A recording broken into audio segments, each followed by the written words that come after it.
Hello everyone, welcome to my YouTube channel exam inside with Anjali में आप सभी का स्वागत है। मेरा नाम अंजलि शर्मा है।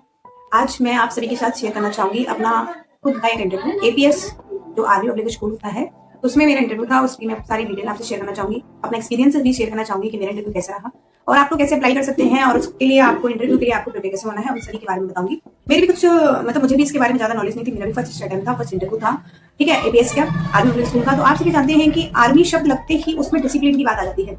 कोई भी चीज उसमें अगर आर्मी ऐड हो जाता है तो उसमें डिसिप्लिन की बात स्टार्ट हो जाती है, ठीक है। तो मुझे भी इसके बारे में ज्यादा नॉलेज नहीं थी कि इंटरव्यू में क्या पूछा जाता है, क्या आपको प्रिपेयर करना चाहिए, आपके लिए क्या बेस्ट रहता है, कैसे आप अपना सिलेक्शन पक्का कर सकते हैं उसमें। तो उस सभी की जानकारी मैं आप सभी को दूंगी क्योंकि मेरा ये इंटरव्यू पहला था, उसके बारे में जानेंगे। तो जैसे ही आप किसी को तो पता ही नहीं चलता है कि वैकेंसीज कब निकलती हैं, हम कैसे अप्लाई करें, तो उस सभी जानकारी के लिए आप सभी को मेरे साथ जुड़ना पड़ेगा। मैं आपको सारी डिटेल दूंगी। अभी फिलहाल वैकेंसी निकल चुकी है, इंटरव्यू हो चुके हैं।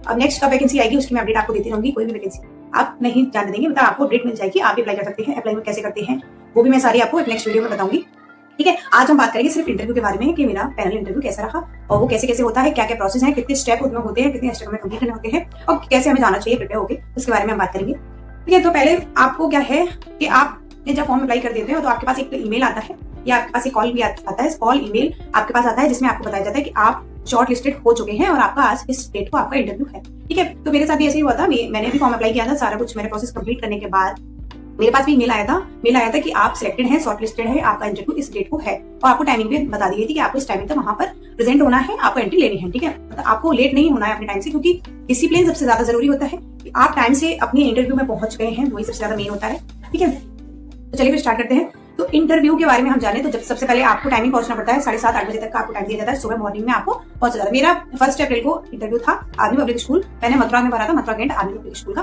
तो वहां पे मेरा 1 अप्रैल को 7:30 बजे मुझे वहां एंट्री लेनी थी, प्रेजेंट होना था, ठीक है। तो मैं वहां प्रेजेंट होने गई थी, ठीक है। तो उसमें क्या हुआ, जब मैंने अपनी एंट्री ली उसके बाद उन्होंने सभी एक हॉल में सभी स्टूडेंट्स को, सभी कैंडिडेट्स को, अप्लाई जिसने भी अप्लाई किया था उन सभी को बैठा रखा था। मेल्स सभी कैंडिडेट्स आए हुए थे, ठीक है। फिर आपको सबसे पहले जितने भी आपने डॉक्यूमेंट्स फॉर्म के साथ अटैच किए हैं, सबसे मेन बात होती है कि आपने अपने जितने भी डॉक्यूमेंट्स हैं उन सभी को फॉर्म के साथ अटैच किया। जब आप फॉर्म फिल करते हैं तो उसमें आप अटैच करेंगे सारे डॉक्यूमेंट्स। आपकी ग्रेजुएशन है, 10th 12th आधार कार्ड या पोस्ट ग्रेजुएशन कर रखी है, बीएड होनी चाहिए आपके पास, बीटीसी भी कर रखी है। तो इन सभी के डॉक्यूमेंट्स आप जब अटैच करते हैं उसके साथ, फॉर्म के साथ, तो आपको वो सारे आपको ओरिजिनल लेके जाने पड़ते हैं। सबसे पहला स्टेप जो होता है वो आपका होता है आपका डॉक्यूमेंट वेरिफिकेशन। तो सबसे पहले आपका डॉक्यूमेंट वेरिफिकेशन होगा। वहां जाते ही आप एंट्री करेंगे, एंट्री करने के बाद आपको सारी डिटेल लिखनी पड़ेगी एंट्री में अपनी। उसके बाद वो आप इंटरव्यू लेने के लिए आपको एक हॉल में बैठा देते हैं, वहां नंबर वाइज आपका नाम बोला जाता है, आपको वहां अपने डॉक्यूमेंट वेरिफिकेशन करना होता है। आप मेन याद रखिए, जो भी आपने डॉक्यूमेंट्स लगा रखे हैं फॉर्म के साथ, जब भी आप फॉर्म फिल करें उसके साथ कोई भी डॉक्यूमेंट्स आपने लगा रखे हैं तो वो सभी आपको लेके जाने हैं। उन सभी का वो ओरिजिनली वेरीफाई करते हैं स्टेप बाय स्टेप कि आपके सारे डॉक्यूमेंट सही हैं या नहीं है। तो ये आपको विशेष रूप से याद रखना चाहिए, ठीक है।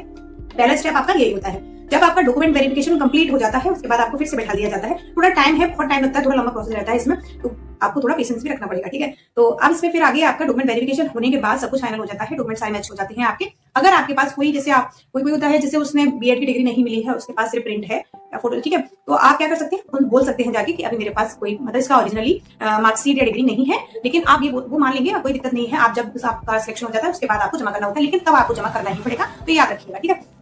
नेक्स्ट आपका होता है कंप्यूटर सीबीटी। आपका सीबीटी मेन होता है, आपको सीबीटी में क्या क्या प्रिपेयर करना है उसकी मैं वीडियो एक नेक्स्ट बनाऊंगी, ठीक है। लेकिन मैं अभी आज सिर्फ ये बताने वाली हूँ कि क्या क्या प्रोसेस रहता है और कैसे कैसे आपको प्रिपेयर करना चाहिए और कैसे तैयार होकर आपको जाना है, ठीक है, मेन ही रहता है। तो सबसे पहले मैंने आपको डॉक्यूमेंट वेरिफिकेशन के बारे में बता दी। नेक्स्ट आपका सीबीटी एग्जाम होता है। सीबीटी एग्जाम आपका आपको जो टाइमिंग दी जाती है, आई थिंक 40 मिनट्स आपको दी जाती है। 40 मिनट्स में आपको सीबीटी अपना कंप्लीट करना होता है। जो भी उन्होंने क्वेश्चन दिए हैं वो आपको कंप्लीट ही करने पड़ेंगे 40 मिनट्स, ठीक है। टाइमिंग एकदम क्लियर होनी चाहिए, स्पीड आपकी एकदम परफेक्ट होनी चाहिए, क्योंकि आपको टाइम थोड़ा कम मिलता है और थोड़ा ज्यादा हो जाता है सीबीटी में। तो स्पीड आपकी चेक करते हैं वो कि आपकी स्पीड क्या है।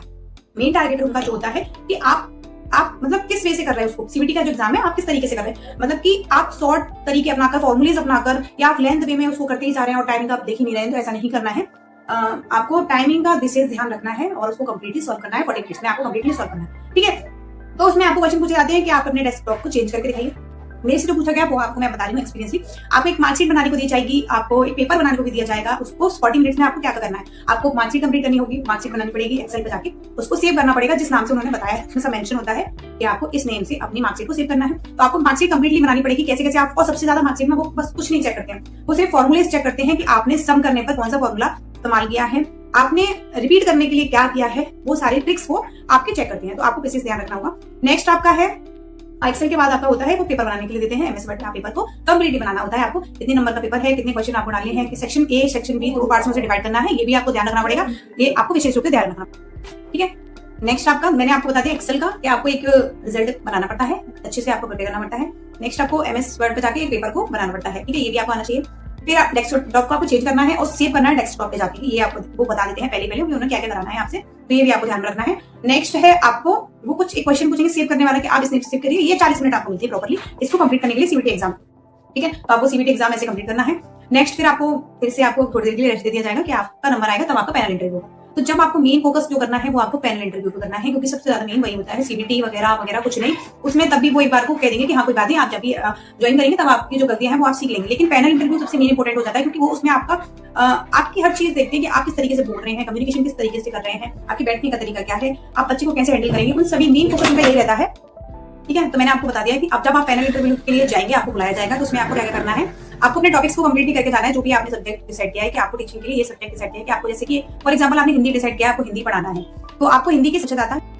ठीक है, तो जैसे कि आपने अगर हिंदी डिसाइड किया है कि आप, और जो अभी आपने उसका एप्लीकेशन जो फॉर्म होता है उसमें जो सब्जेक्ट आपने फिल किया होगा उसी से वो क्वेश्चन पूछते हैं। आप दूसरा सब्जेक्ट नहीं बता सकते कि वो पहले ही पूछ लेते हैं कि आपको कौन सा सब्जेक्ट टीचिंग के लिए चाहिए और आपको कौन सा सब्जेक्ट पढ़ाना है। ठीक है, क्या कंप्लीट हो गया। फिर आपको उसके सारे टॉपिक से, जैसे आपने हिंदी को डिसाइड किया है तो हिंदी में आपको क्या क्या आना चाहिए, वर्णमाला के सारे आपको आने चाहिए, वर्णमाला हमें कैसे पढ़ानी है बच्चों को, कोई भी टॉपिक्स को दे सकते हैं अपनी तरफ से भी, या फिर वो ये भी बोल सकते हैं कि जो आप टॉपिक्स कंप्लीट करके तैयार करके आई हैं वो आप दे सकते, वो भी आप डेमो में पढ़ा सकती हैं। ठीक है, तो सबसे पहले जब आपका पैनल इंटरव्यू स्टार्ट होता है तो आपको इंट्रोडक्शन पूछते हैं, आपको इंट्रोडक्शन देना है अपना जाके। तो आप जैसे एंटर करेंगे, बैठेंगे, बैठने का स्टाइल वो चेक करते हैं कि आप किस तरीके से बैठते हैं, विद परमिशन लेके बैठना या जो भी है उस तरीके से आपको बैठना होता है। फिर जब नेक्स्ट आपका वहां पे काफी लोग बैठे होते हैं पैनल इंटरव्यू के लिए, मेन जो होते हैं, मेन ऑफिसर जो होती हैं वो यहाँ पे क्वेश्चन पुट करेंगे, उन्होंने ही मेरे से सारे क्वेश्चन पुट किए थे।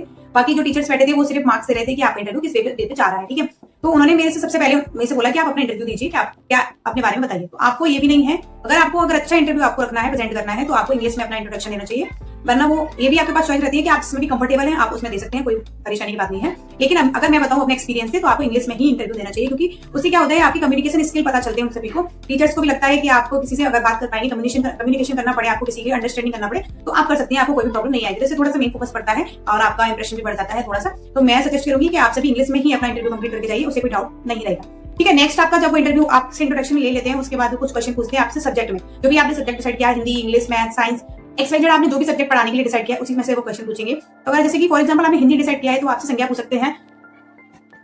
ठीक है, तो हिंदी में अगर आपने डिसाइड किया है हिंदी में तो आपसे वो संज्ञा पूछ सकते हैं, संज्ञा के भेद पूछ सकते हैं, वर्णमाला पूछ सकते हैं। वर्णमाला टॉपिक पूछा गया था, वर्णमाला अगर आप, मैंने जैसे हिंदी डिसाइड किया था तो उन्होंने मुझसे पूछा कि आप वर्णमाला को एक्सप्लेन कीजिए, डेमो दीजिए, वर्णमाला आप बच्चों को कैसे समझाएं। ठीक है, तो उन सभी छोटे छोटे टॉपिक्स को आपको कंप्लीट करके जाना है, आप बिल्कुल भी आपको घबराना नहीं है। ठीक है, जब भी आप बोलो डेमो देते समय कोई भी डाउट या कुछ भी है आप पहले ही उन टीचर से बोल दो, अगर नहीं आ रहा है आपको तो बता दीजिए कि मुझे नहीं आ रहा है, लेकिन आप उस टाइम पे घबराना नहीं चाहिए, कॉन्फिडेंस होना चाहिए आपके सामने बोलने का, क्योंकि वो यही मेन देखते हैं कि आप बच्चों को कैसे अटेंड करेंगे और किस तरीके से आप सारे बच्चों को समझा पाएंगे, डेमो दे पाएंगे, बच्चों को किस तरीके से आप अपनी तरफ अट्रैक्ट करेंगे कि आपको बच्चे सब समझ रहे हैं। ठीक है, तो इन सभी का मेन फोकस रहता है।